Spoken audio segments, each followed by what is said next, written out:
Welcome to You&Me Electrotech. Today we are not just analyzing a device, we are deconstructing the entire philosophy of industrial control.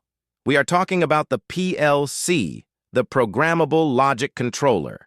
If you are an engineer or a student aspiring to master automation, this is the blueprint you need.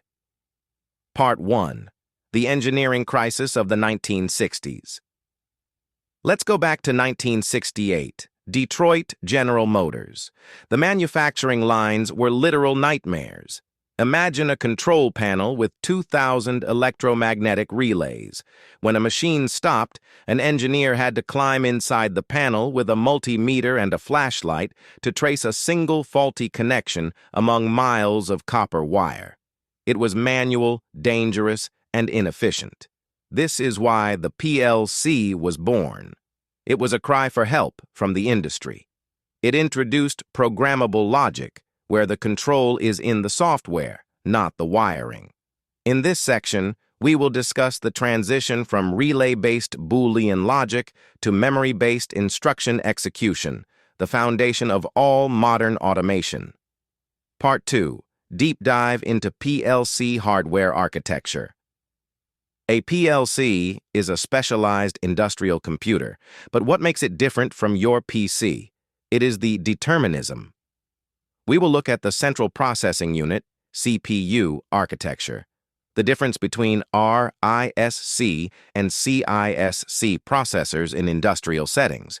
We'll analyze I/O modules, discrete I/O versus analog I/O, 4 to 20 milliamps versus 0 to 10 volt signals.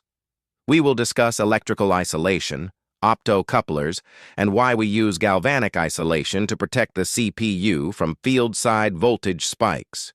We will dissect the scan cycle in excruciating detail, the input scan, the program execution, the output scan, and the housekeeping, where the PLC checks its own internal health. Part 3. Programming Paradigms. The IEC 61131-3 standard. How do we command this machine? The IEC 61131-3 standard is our Bible. Ladder diagram, LD, the visual representation of relay logic. Why is it still the king of maintenance? Function block diagram, FBD. Data flow programming, essential for complex process control, PID loops, and chemical batching. Structured text, ST, the power of high-level programming. Why engineers use ST for complex array handling, mathematical calculations, and communication drivers. Sequential function chart, SFC, the state machine approach. How to break a massive process into manageable steps. We will analyze when to choose which language. This is where you move from a coder to an architect.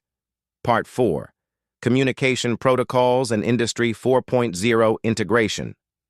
A PLC that doesn't talk is a PLC that is blind.